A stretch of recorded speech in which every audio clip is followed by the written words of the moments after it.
ఇంక్లాబ్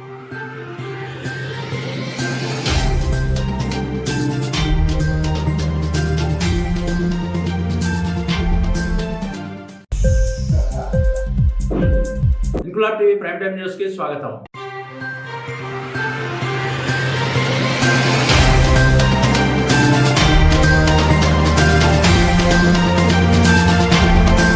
కొమరం భీం ఆసిఫాబాద్ జిల్లా కేంద్రంలోని కలెక్టరేట్ భవనంలో జిల్లా పరిషత్ సర్వసభ్య సమావేశం నిర్వహించారు. ఈ సందర్భంగా సిరిపూర్ శాసనసభ్యుడు డాక్టర్ పాల్వాయి హరీష్ బాబు మాట్లాడుతూ డిఎస్ఓ మరియు డిసిఓలను నిలదీస్తూ వడ్ల కొనుగోళ్ల విషయంలో కుట్రపూరితంగా వ్యవహరిస్తున్నారని దుయ్యబట్టారు. 5% కూడా టార్గెట్ ను అందుకోకుండా కాలయాపన చేస్తున్నారని విమర్శించారు. వెంటనే వడ్ల కొనుగోళ్లను వేగవంతం చేసి రైతులకు ఊరట కల్పించాలని, లేని పక్షంలో రైతులతో కలిసి కలెక్టరేట్ ముట్టడిస్తామని హెచ్చరించారు.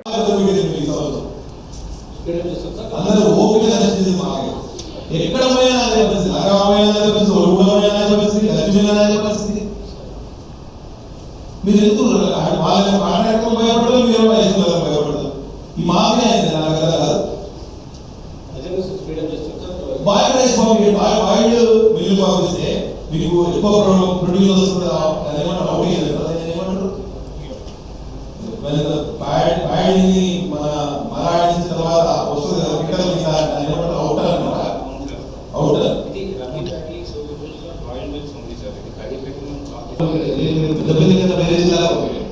బట్ వీళ్ళ చక్కెర పడితే మాత్రం మనం రైతులు చాలా ఇబ్బంది పడతాం.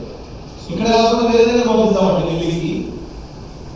వీళ్ళు సహకరించారు, వీళ్ళేమంటే రైతులకు సహకరిస్తారు, రైతులకు సహకరిస్తారు, రైతులకు సహకరించకపోతే పంపిస్తాం. వీళ్ళ దగ్గర పంపించాల్సిన అవసరం. ఇక్కడ రైతులు లేనప్పుడు మనం పెద్ద పెద్దగా పంపించిన వాళ్ళం, మంచిర్యాల పంపించిన వాళ్ళం, ఎక్కడైనా పంపించచ్చు. ఏముంది, తొందరగా ప్రయారిటీ కావాలి. కళ్ళలో ఉన్న ధాన్యం వెంటనే బయటకు రావాలి.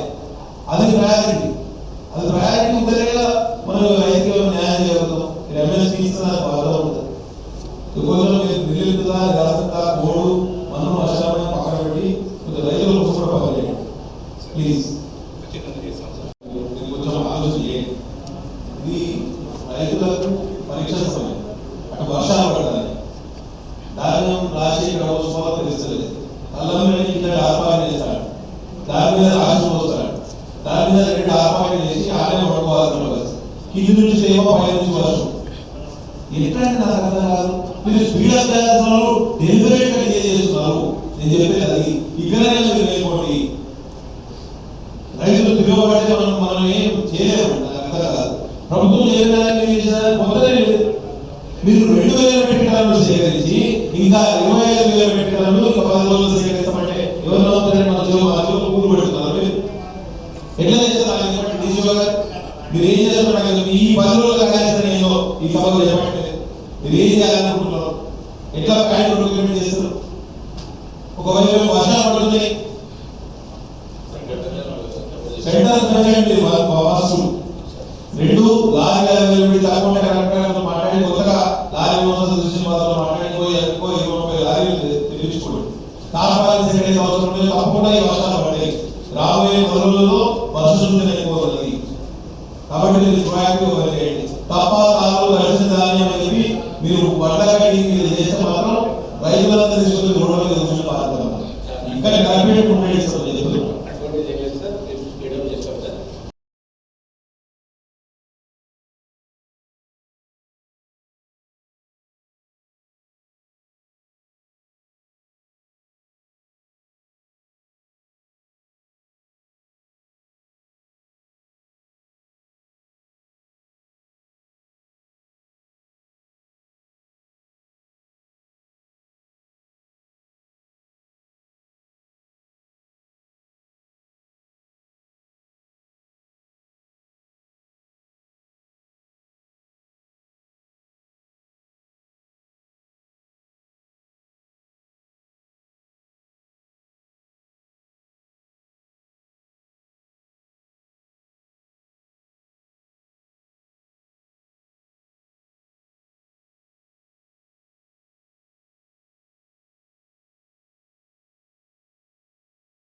ఇన్క్లాబ్ టీవీ వీడియోలు మీకు నచ్చినట్లయితే లైక్ చేయండి, షేర్ చేయండి, కమెంట్ చేయడం మర్చిపోకండి. సబ్స్క్రైబ్ చేయని వాళ్ళు వెంటనే సబ్స్క్రైబ్ చేసుకోండి. మా వీడియోలు మీరు వెంటనే చూడాలనుకుంటే కింద ఉన్న గంట సింబల్ని గట్టిగా కొట్టండి.